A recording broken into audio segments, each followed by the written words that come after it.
Tonight on the Roundtable. The amount that this is illuminating my personality and allowing me to recognize the kind of person I am. It's like therapy. Yes. Yeah. Jackson Lanzing, co-writer behind the hit comic books Joyride and Hacktivist and the RPG Vast.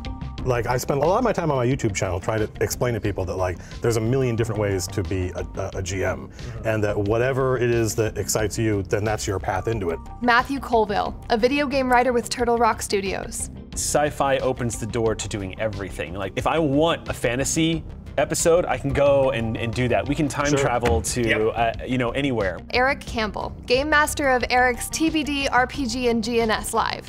Talking about stuff apart from fantasy makes me happy. There's plenty of settings that don't have dungeons. Correct, yeah, exactly. Yeah.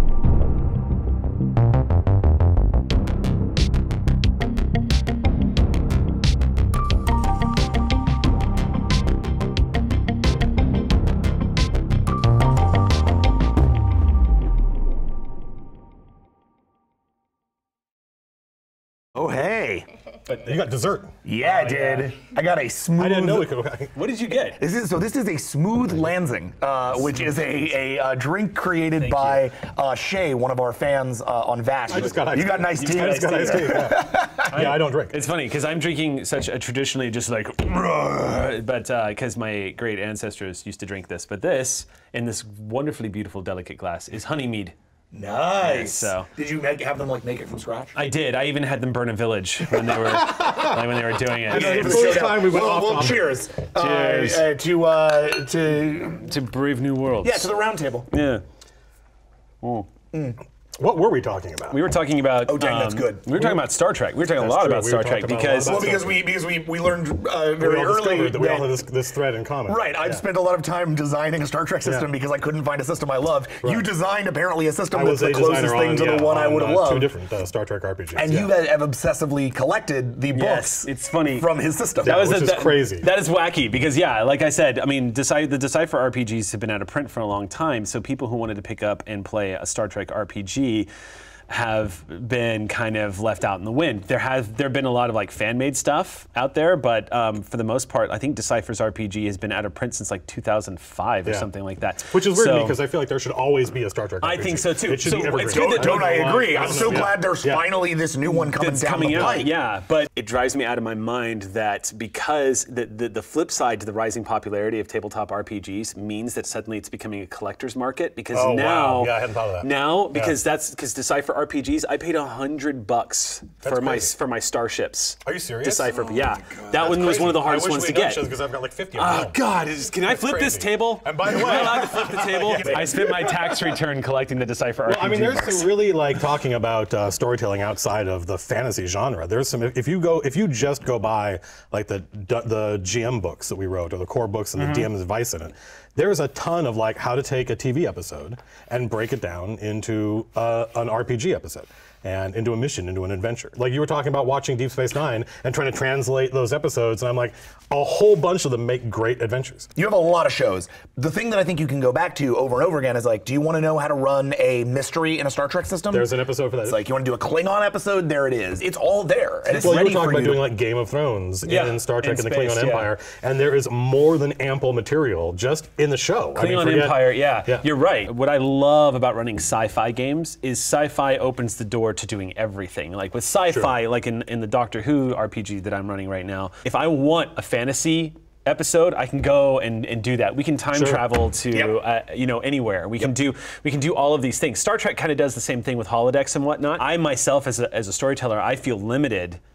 This is so bizarre to say, but I have felt limited by fantasy. And I'm not saying one is better than the other because I would never do that, but I would. Not because I'm worried about flack, but because I can never make that call. Like I love them both enormously, but the thing is with sci-fi, I can go from space and then immediately go into a setting where everyone just has swords and they're fighting a supernatural, like you know what I mean? Well, like and that makes sense. In a Star Trek show, you can have characters rolling around with their phasers as much as you want, but when you're fighting Klingons, one of those Klingons is going to pull a bat'leth, and now you're in a sword fight. Like, or a Makleth. Or a Mek'leth, exactly. Exactly, or a Duktach, or a. We can just go down that list. I know, I love Klingons. That's one of the things I like about Star Trek. As I think it's like the great science fiction RPG setting because everyone knows it. It feels like the story, the beginning to end for fantasy is you start small, you end big. Like you're the Hobbit, you end, you know what I mean? Whereas in sci-fi, it feels like you start determined, you end victorious. Sure. Do you know what I mean? Yeah. Yes. I do. That's interesting. I think you can still start small and end big. I think so too. I think it's about. But like I've noticed that the journey is a little different because it seems like is like whenever I play D&D. Like in Critical Role, for example, you start doing some questing and you start doing you helping out and you start by making a difference, and then by the end of it, you're fighting freaking dragons that are destroying mountainsides and like all this stuff. Whereas in like sci-fi, the story seems to change from like you have a couple of missions and then you go rescue a few people and then you get involved in like political conflict and all of a sudden there's a war going on. I'm wondering what it is about fantasy that draws us, because there's something wholly unique and sort of intimate about fantasy.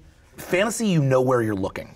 Yeah. So like you walk into a town and you know where the tavern is. There's a term they use in criticism called Fantasyland, which is the implied setting that all fantasy novels and games take place in, where you know there's going to be a blacksmith to fix my weapons. I'm going to be able to get a horse to get from here to here. I have a basic understanding. And the problem when you throw, I think, players into new, not well-established, apart from Star Trek, science fiction settings, is that they don't know those things. They don't know if they're playing Traveler, for instance. They don't know, like, well, are there space stations around here? How do we have faster than light travel? Can we be anywhere we want?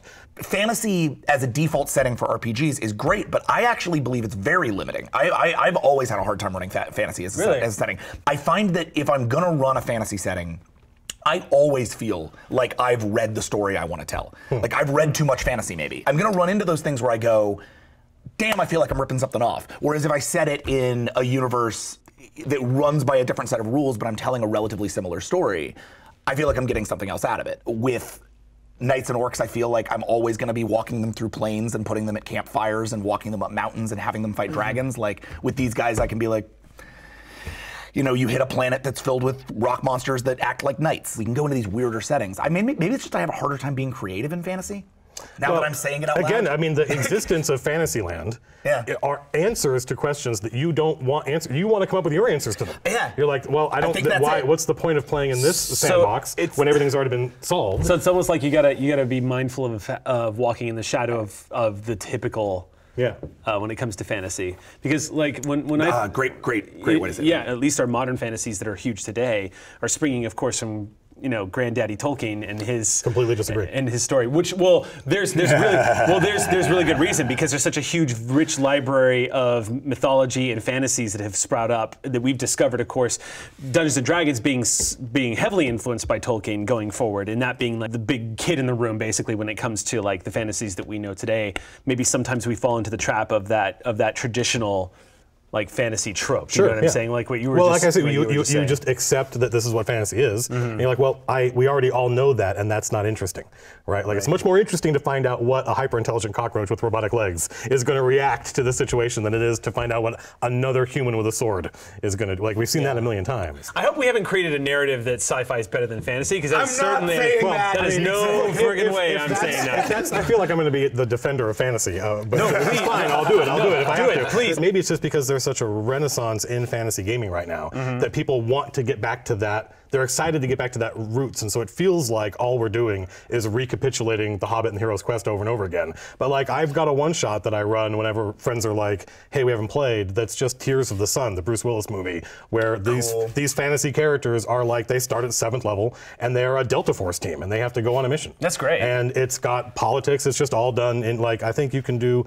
anything in anything. Yeah, I agree. I completely agree. I'm not trying to say that fantasy is limiting in and of itself. No, it becomes personally limiting. Like, we find it personally limiting because of our own experiences. Yeah, exactly. No, I get that. I get that. I'm just curious because the thing is when it comes to fantasy, like I could never, like, that would be like removing half of my body if I decided to step away from it. You know, when I play fantasy, the reason why I get so into it is when I'm in sci-fi, I'm dealing with these massive themes, but when I play fantasy, it just feels, I don't know why, it just feels more intimate to me. Like, I can picture my character walking across the cold soil as they're approaching their campfire campfire with food that they just got for the party, stuff like that. Like that's the stuff I as a storyteller and as a player, I would be like my soul would be It's interesting because I wonder how much that is just because of our senses and the fact that like I can imagine. That's a good point. I actually have no idea what Dave Bauman smells when he walks around inside the Discovery. I don't know. But as far as like campfires and stuff like that, that basic, like I know what it smells like to cook meat. Like I know what it's like to get tired walking,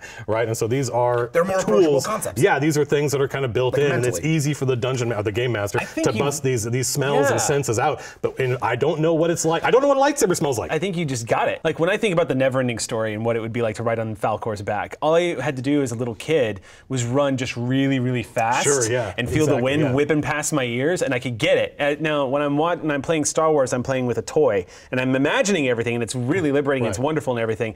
But in fantasy, I could draw a plastic sword and go fight a dragon. You guys gotta spend more weekends on spaceships. I don't know, like I feel like my experience is so different from yours. It's funny. So I agree with what you're saying. I'm curious then, what was the first, I'd just love to hear what was your first RPG outside of, because did you start with fantasy or did you start, okay, so what was your first non-fantasy RPG? Like what did you? That I played in or I ran? What your first experience with like Star Trek? Yeah, my Star Trek game. That's right, and what was yours? Because you started with D&D as well, right? Oh yeah. I mean, we're going back into the midst of time. This would be like 1986, 87. It might have been Champions. It might have been a superhero game. Oh yeah. It might have been Champions as an intent. By the way, Champions is a game where you have to do calculus. If you, I've heard about that. If you want to like, it was the 80s and people were like, we've got these cool calculators, we might as well use them. If your Superman character is going to fly across the board and punch that guy or punch something, it's like, okay, well, I've got this much movement. Grab your I've got 100. I can move 100 feet of movement. But if I have 100 feet of movement, I'm not moving 100 feet per round at this point. I'm only moving 100 feet per round at this point. Yeah, so if I hit someone, you literally have to sit there and you have to do a derivative to figure out how fast am I going at this point in my movement. And at the time, I haven't heard enough time doing basic arithmetic in my head to keep up with my players. We were like, well, what's wrong? This makes perfect sense to us. Why aren't all games like this? Because you're a certain age, you just want that super intense. On my SATs, I was like 40 points away from a perfect on the verbal, and I crashed the math so hard. Which actually, this is a little adjacent, but like of all the classic like storytelling games that I've played growing up, because we've been talking about fantasy and sci-fi, but I'm so disappointed that I never got my feet wet with Spelljammer. Oh, interesting. In D&D. Did anybody ever play that? Did you ever play that? No, because it looked weird to me. That's the thing. It's a polarizing thing. Either you look at that and you're like, ooh, I want it, or you look at it and you're like, what is it? It's like opera. I don't know what that is. Spelljammer is Dungeons and Dragons in space, and it came out in like the late 80s, I guess, or It's mid-80s. not science fiction though. No, it's not. It's not. It's like imagine back when they thought that everything was like phlogiston. It's like planetary romance. It's like John Carter. Yeah. Like John Carter of Mars, planetary romance. Got it. Like the ships that have sails. They're going through space and and a mage basically a wizard pilots them sitting on this throne, and some of them are giant whales, some of them are like ships with sails, and some of them are and what's crazy. I like that setting. It's so like it just feels like so pulpy, like early 80s pop.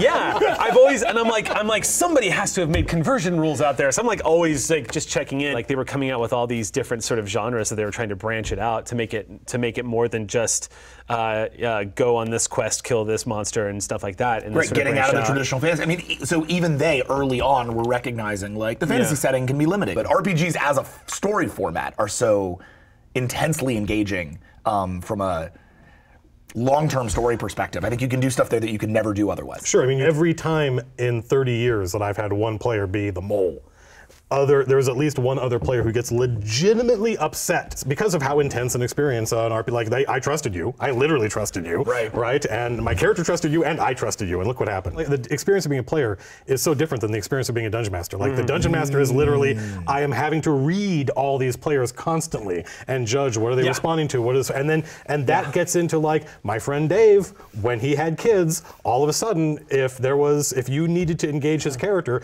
you could put a child in danger, and he would have an intense visceral reaction to that. Whereas that same, I've known this guy since we were 15, he would not have reacted that way when he was 15 or 16. Right. It becomes intensely personal. It's funny that you have I mean, this is a footnote. Like, I spend a lot of my time on my YouTube channel trying to explain to people that, like, there's a million different ways to be a GM, and that whatever it is that excites you, then that's your path into it.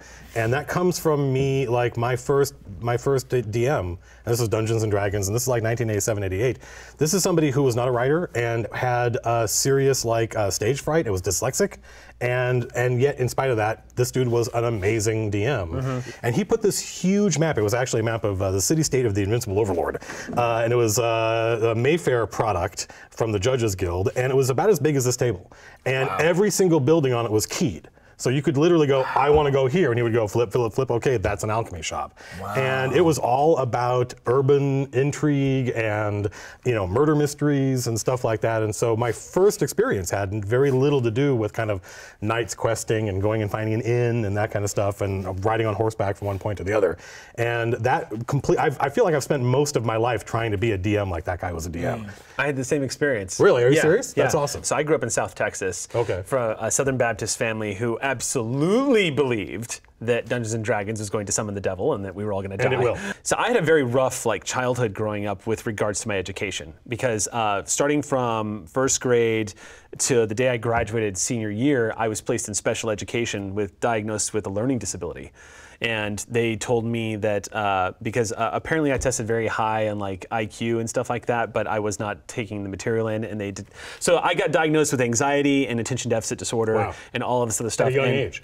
Yeah, really young, and I got pumped on Ritalin, and they put me in spec ed, and I stayed there. Dude.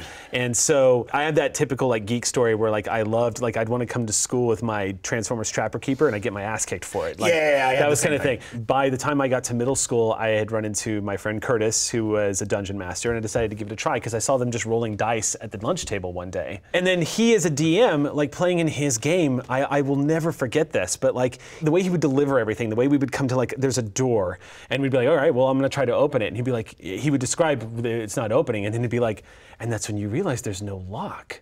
In fact, there's no keyhole. This door is remaining closed, and you can't figure out why. Like, that's how he would deliver everything. Like, he would be just as amazed by the fact that you couldn't open this door. It's informed everything about who I am as a DM today and as a game master today, because I never felt like I was just narrating a character that existed in some fantasy world. I felt like I was standing in a room, and the GM was next to me going, but why? I have a similar story, but it operates on kind of different terms. Obviously, I got into RPGs a little bit later. I played my first sessions at 25 or 26. Right. I built Vast, the universe of Vast. I built it when I couldn't have been older than 10. And I built it on a little, I had a little tape recorder, like, that I would walk around like Agent Cooper, just, like, talking to myself in my room because I had no friends. And I would just sit around, and because I should have been diagnosed with a bunch of stuff, and I wasn't. So I was walking around just being like, what about the Siren? And what are the Paka? And I was literally coming up with all of it back when I was a kid. And I would write it all down. It was the first stuff I wrote. And it was the first stuff where I was like, oh, I think I'm a writer. I had a really, really good friend named Dan. He was writing a fantasy novel. And I was writing a bunch of sci-fi. And so he would tell me all about his fantasy stuff, and I would read his fantasy stuff, and I would tell him all about my sci-fi stuff, and I'd read my sci-fi stuff, and we'd workshop worlds with each other, which wasn't really like RPGing, but it was a lot like game mastering. Sure. Because we were sitting there and talking about, like, what's over here, and how do you do this, and what is this character supposed to mean, and how does this mystery get set up. By the time I was playing, which was in a World of Darkness campaign with just 2 other guys. But here's what I liked about my DM. He'd lean in, and he would have conversations with me as the NPCs. Oh, sure. And his conversations off the cuff were really good, and he wouldn't break eye contact, and he would do voices, and he would challenge everything I said. And if I wanted to beat back on this stuff, I had to roll socially to get him past that stuff, right? And I found myself thinking, like, the amount that this is illuminating my personality, that it's illuminating what I'm good at and what I'm bad at, and allowing me to recognize the kind of person I am. It's like therapy. Yes. Yeah. It becomes therapy. So all the combat stuff, all that, sure, it's there, it's fun, the mechanics are there, it's fun. But what that GM taught me was to be like, engage with this on a level that has nothing to do with the mechanics. Sure. Engage on this on a level on that is demonstrable to you and your character. And that's what I took. My high school experience was very. This is a hallmark of the 80s, I think. I don't know, maybe this is still true, where they're like the guys that listen to heavy metal and they didn't hang out with anybody else. And the surfer guys. That's not a product of the 80s. That's a product of being a teenager. It was super tribal. Yeah. Right, intensely tribal, and D&D was the way out of that for me because I would intensely judge these people at the age of 16 or 17 for what I thought was their wrong-headedness, and then one of them would be invited to the D&D table and would be an amazing DM and DM in a completely different way than anyone. And of course, when you're young, I only had 1 or 2 DMs. I only had a couple of examples, and I'm like, okay, so obviously I was completely wrong about everything. Like everything I thought about these people or about that person got thrown into a cocked hat. That's a fantastic point because that happened to me too. I got socialized really by playing Dungeons and Dragons, and so half of my gaming group were all women. And so when we would sit down at the gaming table, we always had a diverse group. I learned to love like things that I had never been exposed to. But I fell in love with musicals. I used to think Rush was the most ridiculous band, but people would kind of make fun of you for like your wish fulfillment, like your fantasy wish fulfillments for like playing, oh, I'm going to be a fighter because I can't really move in real life. Like that's how you'd be portrayed or whatever. Right. But what I discovered was there is some truth to like the character styles that you pick. I started to notice throughout high school that I kept choosing a character that had some secret awesome power, but no one ever knew about it. And I didn't realize that what I was actually doing was telling my story to myself, like that I felt like I as a person was buried deep down inside and that I had something special to offer, and I just needed to find the right situation to give it. Yeah. So I have a similar story. I was born with spina bifida. My back is all messed up, and for a long time before I knew how to deal with that, before I knew like the exercises and things that I needed to do to make sure that my body worked properly, I'd have whole periods of time where I couldn't walk. When I started playing, I was always playing these hyper capable. I was the oh, I can't fight in real life, so I'm going to fight, because it was seriously therapeutic to me to have a character that was never going to be told, oh, you can't walk over there, right? Like I would play the biggest, baddest thing I could. And the thing that I've realized now, having done this a few times, is that I've also always attach that character to a really difficult personality. Like a personality that, like, yes, I'll be hyper capable, but I'll also have like pretty strong opinions and I'll be pretty unpredictable. And I'm like, yeah, I'm just writing myself with capabilities. Like I'm just taking my best aspects and my worst aspects and I'm funneling them together into something that I can play in a safe environment. I love that. It is therapy. There is definitely a psychological component to like the first characters you make, and it's one of the things like I'm lucky in that I played with the same group for years, and there eventually comes a point where you just get bored playing a version of yourself. Yeah. Right. For the first time, you're making a character, and you tend to want to play characters that are like you, but there's nothing wrong with that. But then eventually, if you do that enough, you're going to get bored doing that, and that's when you start branching out into characters that are wildly different from you, and that is a great exercise just as a human being. I agree. Right? Just as a person, it's just like, okay, totally, well, I've done me certainly enough now. Like, let's play somebody completely different. That is the bedrock of empathy. I was wondering if this gets back to the kind of science fiction versus fantasy thing, because certainly if we talk about fantasy and the idea of Fantasyland, we are talking about that classic medieval Western European tradition, right? And there are ethnicities that are kind of built into that, right? And there's feudalism that's built into that. But if we talk about science fiction, we are deliberately throwing all those things out on purpose so that we can have anybody in there. And again, that's the thing I love about sci-fi is you can take all the social mores off. There's something about fantasy where you kind of have to accept, like, there's going to be a lot of like human social mores that you have to stick to. That lets the players dig into the concept of their own relative morality, of like what I believe versus what you believe versus what you believe. Like, we're all talking and we're all agreeing right now, but if we talk long enough, we'll find stuff that we fundamentally disagree about. Yes. I feel like it's limited to say that I can't do everything with a fantasy setting when I can do anything I want with sci-fi. But fantasy feels like, it almost feels like if it doesn't have that feel of opening up an old book and telling a story with a pipe in your mouth kind of thing, you know what I mean? I feel like if I move too far away from that, then I've lost the charm of fantasy altogether. Do you know what I mean? I do, yeah. But isn't that kind of like what Game of Thrones is taking, like hoary old fantasy cliches and just marrying them to like soap opera plotting that we've all seen a million times, and no one done that before. All the people who are coming to fantasy through Game of Thrones, and man, there are a lot of them. Like, more, I think, than maybe any of us realize yet.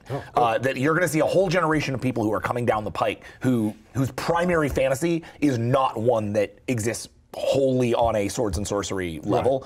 I'm looking forward to the fantasy that it births. Yeah. Because it'll be that's more political. It'll be and it'll be more multicultural, and it'll be more alien. And for me, again, like I think maybe I've come across a little bit as like the anti-fantasy guy here, and that's to some degree true. I am a bigger science fiction fan than I am a fantasy fan. But you're not anti-fantasy. You're just a science fiction. I'm just a science fiction writer. Yeah. Like but I look forward to writing fantasy someday, right? It's just not. It's not my core.